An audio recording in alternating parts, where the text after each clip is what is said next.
Pledge.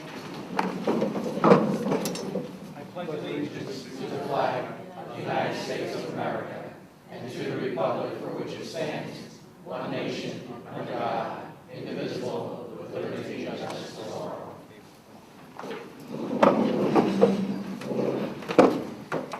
At this point in time, I'd like to read the announcement of the official results of the Board of Elections held on April 17, 2012. Three-year term candidates: Jill Trapp, 1,280. Carl Brodzinski, I hope I pronounced that correctly, 1,164. Kevin E. Syak, 1,216. Nathan L. Fisher, 1,022. Congratulations to the three candidates. Public question number 1, budget. Yes, 1,048. No, 9,999. 999. You said I apologize. If we got that many. Hey, listen, it's 2 in a row. I'm shocked, so I apologize. At this point in time, for all the board members, I will read the New Jersey School Boards Association Code of Ethics for all the board members, and then we'll do the swearing in of the board members. For all the board members: 1, I will uphold and enforce all laws, state board rules, and regulations, and court order pertaining to schools. Desired changes should be brought about only through legal and ethical procedures. 2, I will make decisions in terms of the educational welfare of children and will seek to develop and maintain public schools which meet the individual needs of all children, regardless of their ability, race, creed, sex, or social standing. 3, I will confine my board action to policy making, planning, and appraisal, and I will help to frame policies and plans only after the board has consulted those who will be affected by them. 4, I will carry out my responsibility not to administer the schools, but together with my fellow board members to see that they are well run. 5, I will recognize the authority rests with the Board of Education and will make no personal promises nor take any private action which may compromise the board. 6, I will refuse to surrender my independent judgment to special interest or partisan political group, or to use the schools for personal gain or for the gain of friends. 7, I will hold confidential all matters pertaining to the schools which, if disclosed, would needlessly injure individuals or the schools. In all other matters, I will provide accurate information and, in concert with my fellow board members, interpret to the staff the aspirations of the community for its schools. 8, I will vote to appoint the best qualified personnel available after consideration of the recommendation of the Chief Administrative Officer. 9, I will support and protect school personnel in proper performance of their duties. 10, I will refer all complaints to the Chief Administrative Officer and will act on such complaints at public meetings and only after failure of an administrative solution. If any board member wishes to have a copy of this, I'll be more than happy to give you copies at any point in time. At this point in time, I ask that we, each board member, newly elected board member, will do it at the podium. I each handed you a piece of paper. Please bring that with you. If you have a family member that you wish to come up with you and provide your oath, please do so. And if you want to take photos, we'll take a moment for that also. We're going to start with Mr. Brodzinski. We'll go in alphabetical order.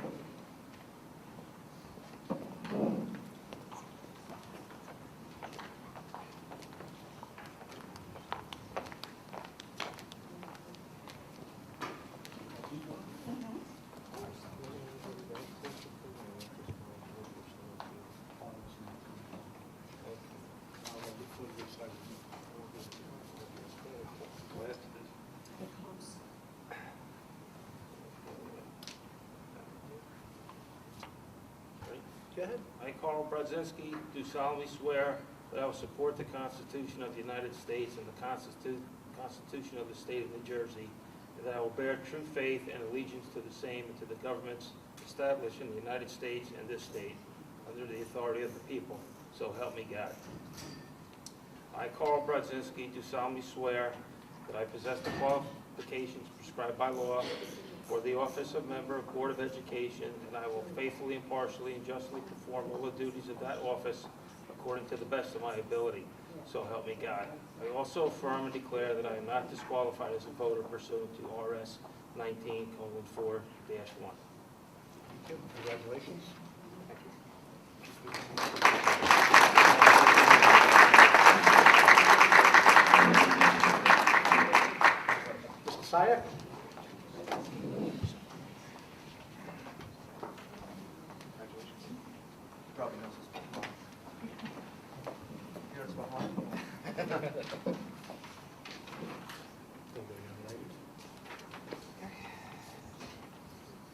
I, Kevin E. Syak, do solemnly swear that I will support the Constitution of the United States and the Constitution of the State of New Jersey, and that I will bear true faith and allegiance to the same and to the governments established in the United States and this state under the authority of the people, so help me God. I, Kevin E. Syak, do solemnly swear that I possess the qualifications prescribed by law for office of a member of a Board of Education, and that I will faithfully, impartially, and justly perform all the duties of that office according to the best of my ability. So help me God. I also affirm and declare that I am not disqualified as a voter pursuant to RS 19:4-1. Thank you, Mr. Syak. Congratulations. Thank you very much.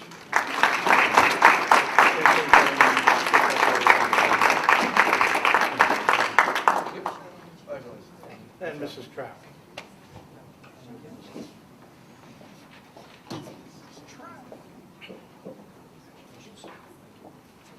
There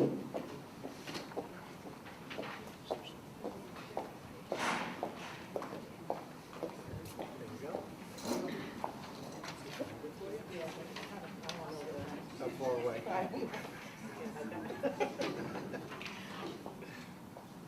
I, Jill Trapp, do solemnly swear that I will support the Constitution of the United States and the Constitution of the State of New Jersey, and that I will bear true faith and allegiance to the same and to the government established in the United States and this state under the authority of the people, so help me God.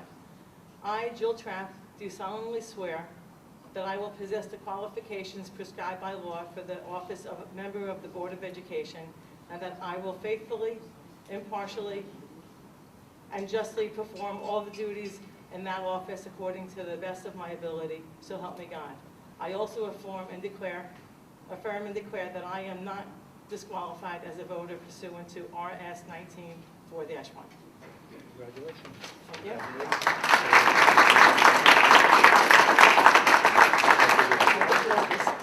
And I'll get this one.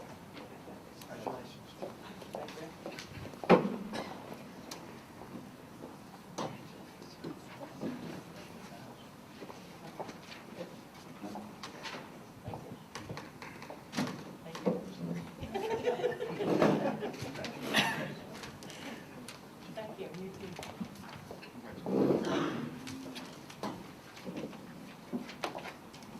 No kisses.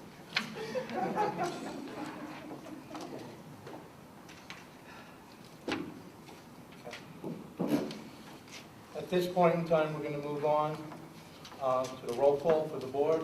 We have everyone sworn in. We'll stick to the alphabetical order. Mr. Balta. Here. Mr. Bishada. Present. Mr. Brodzinski. Here. Mr. Syak. Here. Mrs. DePinto. Here. Mr. McEnone. Present. Mrs. Rakuya. Here. Mrs. Trapp. Here. And I apologize, I went out of order. Mr. Becker. At this point in time, we're going to move along to the nomination and election of officers of president and vice president. We will start with the president, with the nomination for a president. I nominate Phyllis Batko for president. Second. Mr. Secretary, I nominate Michael J. McEnone for president. If, 1 second, I didn't hear, I was looking down. Mr. Balfour.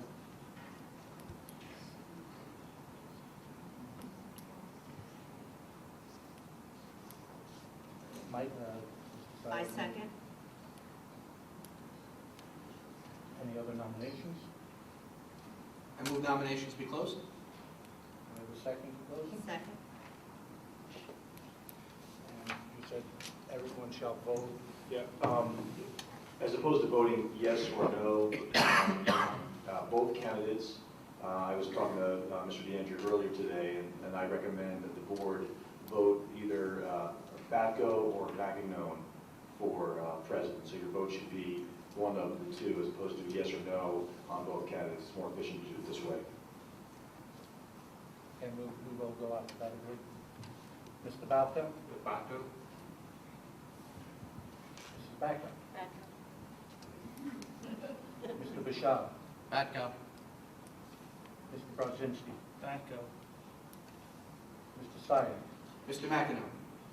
Mrs. DePinto? Mr. McEnone. Mr. McEnone? McEnone. Mrs. Raffia, Mr. Mackin, no. and Mrs. Trapp. Mr. McEnroe. Congratulations, Mr. McEnroe, you are the President of the Board of Education.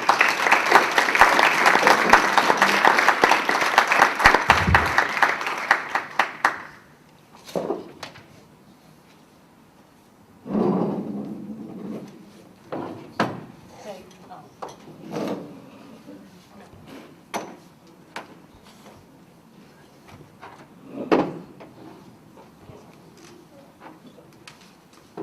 At this time, we'll take nominations for the office of Vice President. I'd like to nominate Kevin Syak. Second? Do I have any other nominations? Motion to close it? Motion to close. Second? Roll call, please.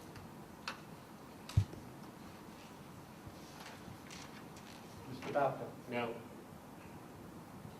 Mr. Bishara? No. Mrs. Backo? No. Mr. Brodzinski? No. Mr. Syak? Yes.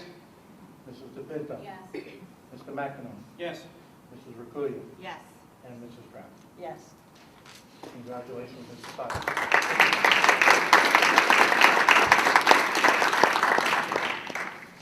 Can I suggest for the rest of the agenda, instead of voting on each individual item, that can, Mr. Attorney, go through all of them, and then we just vote, and if there's any exceptions, you can motion? Yes. Is that doable? Yeah, move to consent. There's no problem, that Mike, it's fine. I'll start with number 9. That's our meeting dates, as we discussed. If there's any changes that anybody would like to make, but we tried to work around exactly what we did this year. Number 10 is naming the board secretary, which is Amelia DeAndrea. 11 is the public agency compliance officer, which again is Mrs. DeAndrea. Number 12 is the purchasing agent, which again is Mrs. DeAndrea.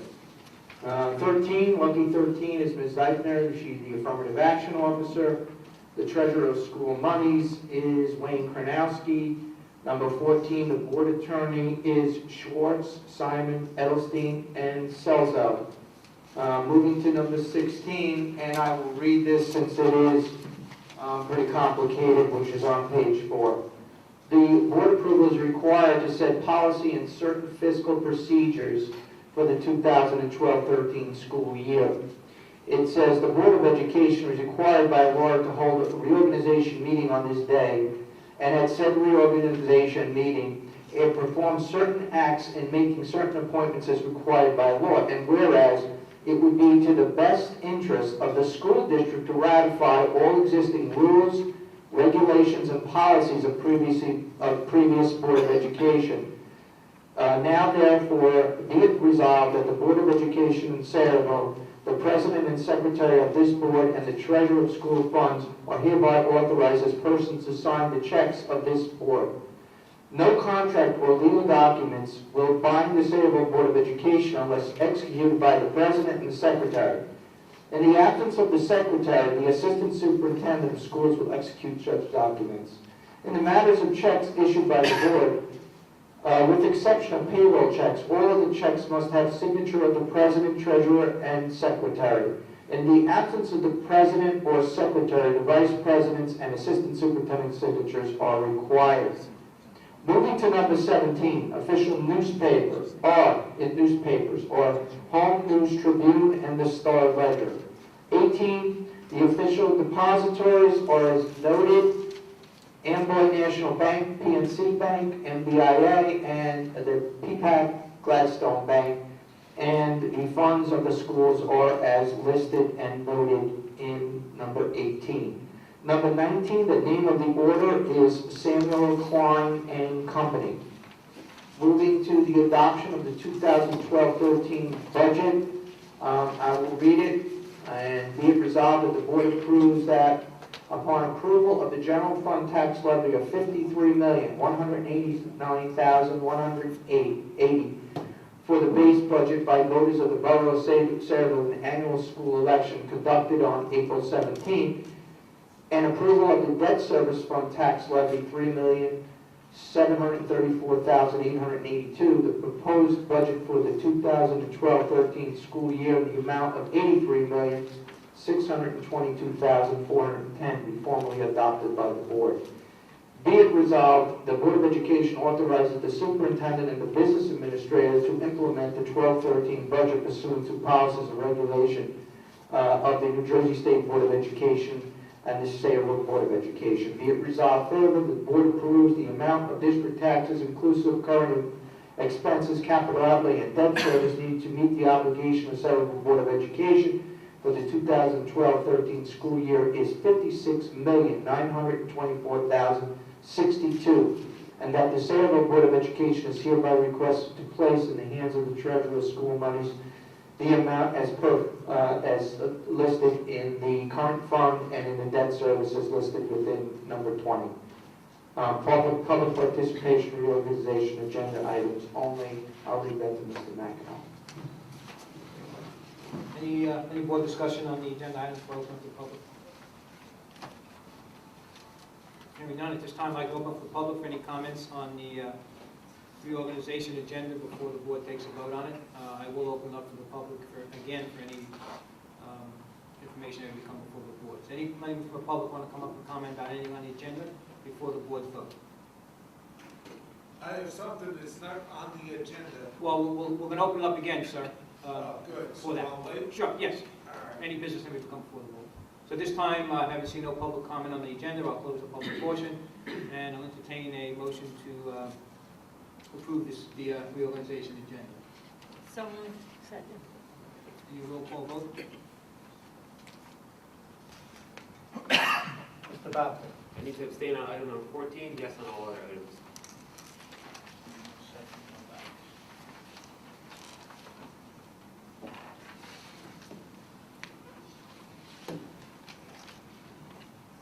Mr. Bacow. Yes. Mr. Bashad. Yes. Mr. Brodzinski. Yes. Mr. Syer. Yes. Mrs. DePinto. Yes. Mrs. Repulia. Yes. Mrs. Stratton. Yes. And Mr. McEnroe. Yes. Before there's any board discussion, I want to congratulate the board members that were elected, our new board member, Paul Brzezinski. And at this time, is anything any of the new elected board members like to say? Mr. Syer, any comment? Well, I actually have something on the discussion which I'm going to bring up, but before that, I would just like to thank everyone for their support for another term. One of the things I was very grateful for, especially as the election got closer, was a lot of the phone calls and text messages and emails and Facebooks and everything that I got supporting my candidacy for the Board of Education. I'm looking forward in the next 3 years to really driving forward the message of student achievement. I think we've got a great start with what we began in December with our meetings here, and I think we're only going to forward that going forward. So I'm looking forward to that. Thank you. Mrs. Stratton. I would like to thank all of my supporters, and I appreciate that, and I'm honored to serve another 3 years, so thank you. Mr. Brodzinski. I'd like to thank all the people who voted for me coming out, and I hope I can do a great job as these other people have done before me. Thank you. At this time, anything for discussion before I open up for the public? Any board discussion? Mr. McEnroe, there is one item I wanted to bring up, and it actually does concern the election. I've been doing this now for 18 years, and I've seen several different elections, and each one has their own style, own culture, own events that make it unique. But I saw something in this particular election that I thought for a school board election was really, really horrible. And I know that when we look at the general elections that happen and the politics associated with them, and if you recall, I chose not to move the election to November, specifically because I didn't want politics interfering with the election. But about 3 days before the election, I became aware of a flyer which was being mailed out, specifically targeting me. And the flyer was anonymous, which is a violation of state election law. And because it was mailed and a postage stamp put on it, I'm also assuming it's a violation of federal law. And since I didn't have an opportunity to respond to it because I wasn't aware of the exact distribution, I'm going to take a few minutes to respond to some of the points in the flyer that were sent out. The flyer reads, "Attention Sayreville voters. Say no to incumbent Kevin Syak. Kevin Syak continually votes to waste our money. Now, I don't recall when I ever took a motion or voted for a motion to waste our money. And it talks about our decision to pay Ms. Sutherland a per diem rate to be the substitute high school principal, while we also pay for 3 vice principals. That's incorrect. The whole reason we brought Ms. Sutherland in is because our most senior vice principal had retired, and we had not yet replaced that particular individual. And if you look at the research surrounding principal effectiveness, one of the key components to principal effectiveness is both length of time in the school and experience in the school, as well as experience as a principal. And I know that some people believe that, when you have people in the district, you can simply just say to them, well, I'm telling you to do this, go ahead and do it. But I like to think that as a district, especially an educational district, that we support risk-taking, we support innovation, and we support our people. And we work to develop them appropriately and make sure that the role is right for them and make sure that they're really ready for it. And I would hope that as we go forward, we're mindful of that philosophy, because let's face it, if you're a teacher and you have a choice of any district to work in, and you look at one like Saraville, which has a relatively high contribution towards its health benefits, are you going to want to go to a district where you're told what to do and you do it? Or are you going to go to a district where you can innovate, and you can be creative, and you can collaborate with people and take risks? So that was item number 1. There's several items. I'm just going to highlight a few of them. There was a comment in the flyer that I voted yes to extend the superintendent's contract prematurely to circumvent the governor's new cap law. There is one district in the state of New Jersey that attempted to circumvent the governor's cap law. It's the Parsippany Troy Hills District. The superintendent is Leroy Seitz. They got away with it for about 6 months, and the state then said to them, you either reduce the superintendent's salary and get a payback for all the overage, or we will reduce your state aid. So we did not circumvent the cap law. That contract began negotiations long before Governor Christie even thought of the cap law, and we had an agreement reached that was approved by the county superintendent prior to the implementation of the cap law. So that one is a lie. Voted against trying to recoup our wasted tax dollars due to the architectural errors with the high school. We reached a settlement in that case. Now, it may not be the settlement we all liked. I personally wasn't happy with the settlement. But if you recall, our attorney advised us that it would not be wise to pursue litigation in the matter. Now, I want you to think about that. The person that stands to benefit the most from us pursuing litigation is our attorney, because he's going to make a fortune. And he advised us it's not wise to proceed because he believes that we do not have a strong enough case. And we followed that recommendation because our attorney told us it was the best option. And we didn't think that he would knowingly throw away attorney fees when he didn't have to. And I think the one that really burned me the most was, and I've heard it here at meetings before, and by the way, as you're listening to these points, as I said, the flyer was anonymous. I don't know who sent it, but just think if any of these points are sounding familiar. And if you have an aha moment, let me know. But the last one was that I voted continually over the years to cut buildings and grounds maintenance, resulting in our deteriorating infrastructure. I commend Mr. Bishara for all the work that he's done with buildings and grounds. It is clearly his passion. I think the Board of Education, with him as Buildings and Grounds Committee, has moved forward very well. I think the district has moved forward very well. But ladies and gentlemen, before Mr. Bishara was here, the district did own a hammer. We owned a screwdriver, we owned a drill, and believe it or not, between 1994 and 2005, we actually made improvements here.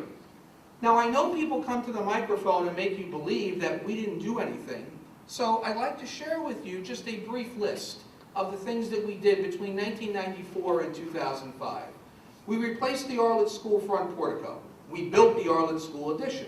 We repointed the bricks at the Wilson School. We refinished the Wilson School classroom floors. We redid the Wilson School bathroom. We did a Wilson School shower conversion to convert that into usable instructional space. We replaced the Wilson School fire alarm system, the high school fire alarm system, the middle school fire alarm system. We repaved the high school parking lot. We built a retaining wall on next to the football field to hold the dirt back on the grandstands. We replaced the high school roof. We replaced the middle school lobby quarry tile. We replaced the lobby quarry tile outside of the gymnasium at the middle school. We replaced the middle school gym lockers. We replaced the middle school hall lockers. We replaced the high school hall lockers. We rebuilt the middle school blue room. We built the middle school E-wing. We enclosed the breezeway going into the D-wing. We enclosed the breezeway coming out of the D-wing. And we did a complete district lighting retrofit. So anyone who tells you that between 1994 and 2005, we did not do any maintenance, they're lying. We did maintenance. Now granted, is it as much maintenance as I would have liked to have done? Certainly not. But how many budgets were defeated between 1994 and 2005? So now that I've kind of debunked the myth of the flyer, I just want to summarize and close with one thing. Every single one of us here is here to do a job to support education for our children. We are residents, we are citizens, we are your neighbors.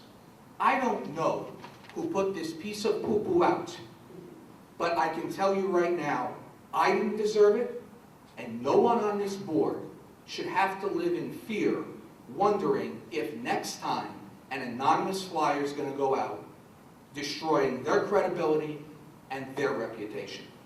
It was unwarranted, and it was wrong, and whoever did it should be ashamed of themselves. Finally, as I indicated in my remarks, what I do want to thank are all of the people who, when they heard about this flyer, called me, emailed me, Facebooked me, and just offered their support and their kind words and of course, their vote. I truly appreciate it, and I realized exactly how many people in this community really do support education. And for those of you who supported me, and for those of you who were there for me, you can rest assured that you're going to be hearing a lot more from me at these meetings, because that was one of the pieces of feedback that I received during this campaign. We like what you have to say, but we want you to take a stand more often.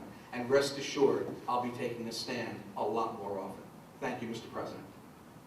Thank you, Mr. Sack.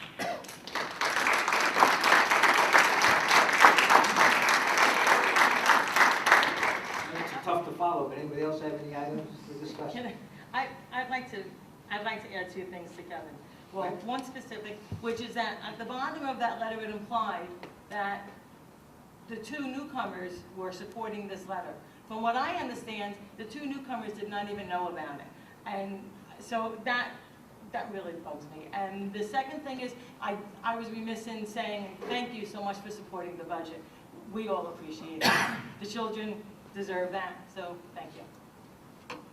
Okay. One committee met. We had a curriculum committee meeting prior to this meeting for information for the board.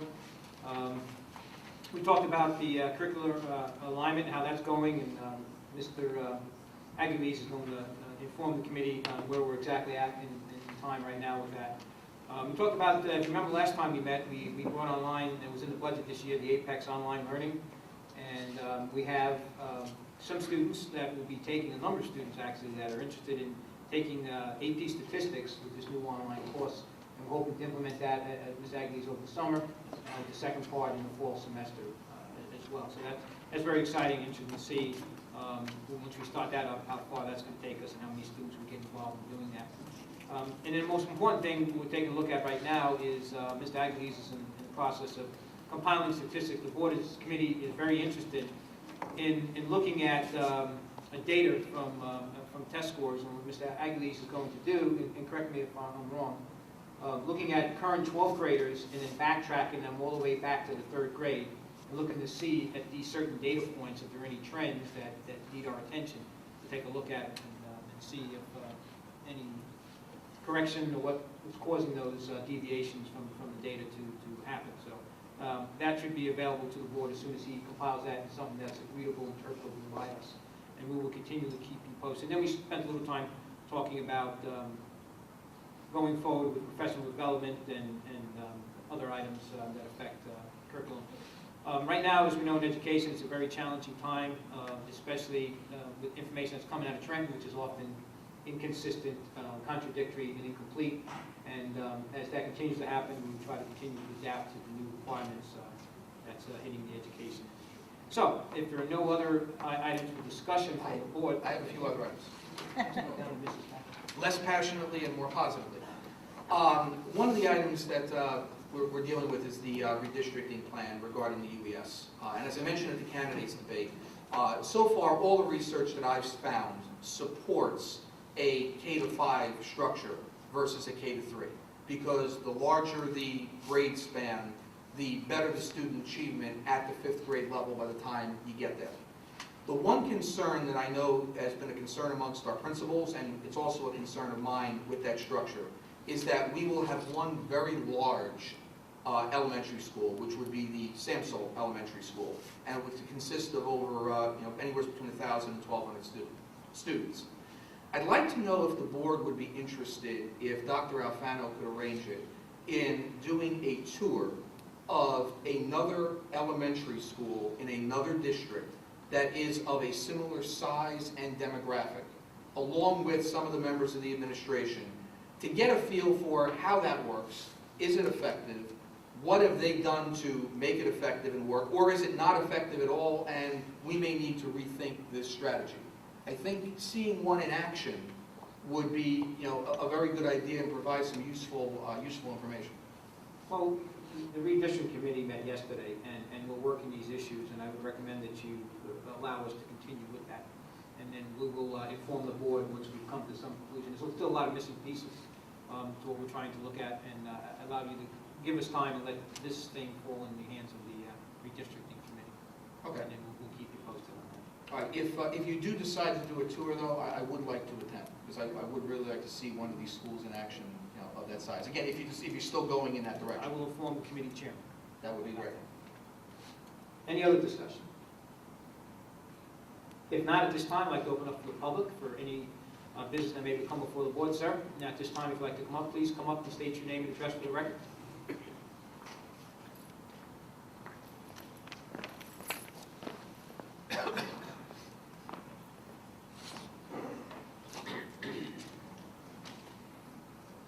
I'd like to introduce myself. My name is Charles Breitweiser. I'm a proud graduate of this school, 1979. I'm sure none of you were on the board then, but No, I wasn't. if any of, probably some of you weren't even born then. Yes, I was.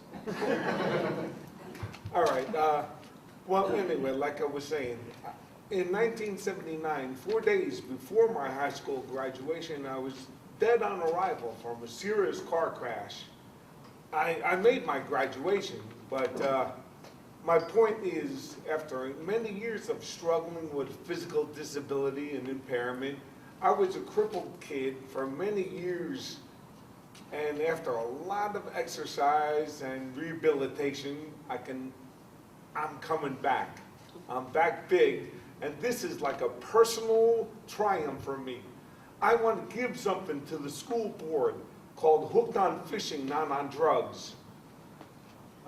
Since 1995, I've been a certified instructor with the Division of Wildlife, and I was certified by the Future Fishermen Foundation, which is a nonprofit organization that runs this program. It's a national program divided into 20 one-hour lessons that teach core curriculum. And I want to bring it to the schools. I started a nonprofit corporation, 501c3, called Hooked on Fishing, Not on Drugs, New Jersey. And we are already opened up in Old Bridge schools, and I want to bring it to Sayreville. We're fully funded now. It's not going to cost the school district anything. This program is available in 23 other states. I have reports from those schools showing better attendance, better test grades, less incidents with drugs and alcohol. And I just want a chance to sit down with the board and explain how the program works. And I also have here a copy of the core curriculum content standards. How each one of the 20 lessons I told you fit with the core curriculum. So what we do is we will train teachers to teach the course to their students, and I have local volunteers that will take the students on weekend fishing trips. This is a long-term, ongoing program. It's not a one-day fishing event for kids and that's the end of it. This is a long-term, ongoing thing. And another part of this is life skills. Like I represent, I use my handicap as a way to motivate students that no matter how tough life gets, you can always be tougher. I teach students how to improvise, adapt, and overcome, how to plan, decision-making, personal integration. These are ongoing life skills that children need to see in life, especially for single-parent families. Because a lot of young kids these days have no real male role models to look up to emulate. Well, I'm one of them that they can emulate. I stand for the blessings of the power of belief. And I stand for courage and motivation, and this is a wonderful program. I'm going to give you my contact information. There's a lot more people here than I thought would be, but I'd like you to get back to me so we can discuss this further. Charles, why don't you give it to me?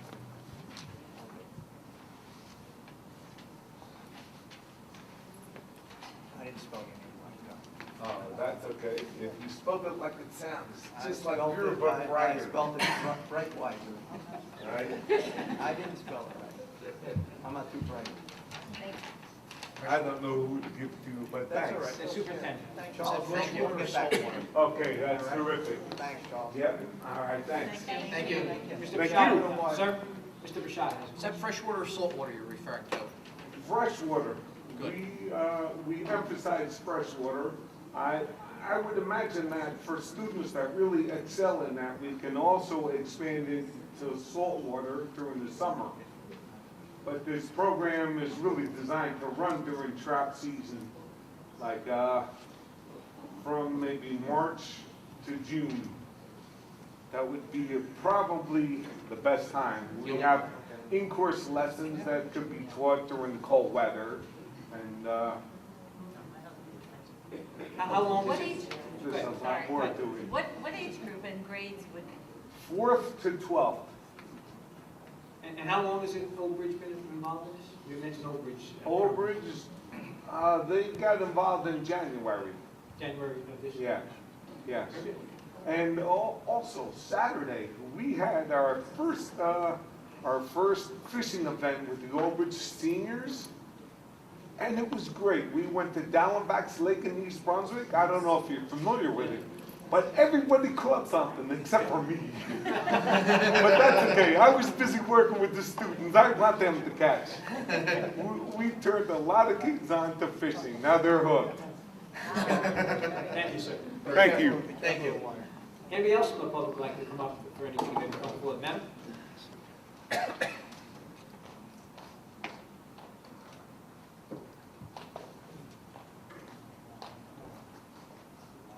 Hello, my name is Jody Klosick, and my daughter is Caitlin Klosick, a sophomore currently at the Sarah War Memorial High School.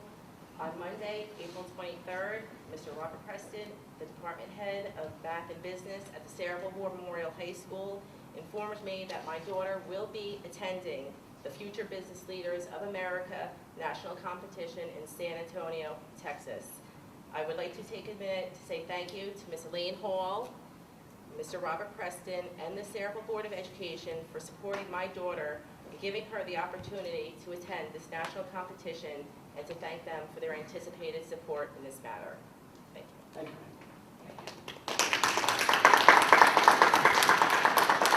Anybody else from the public like to speak?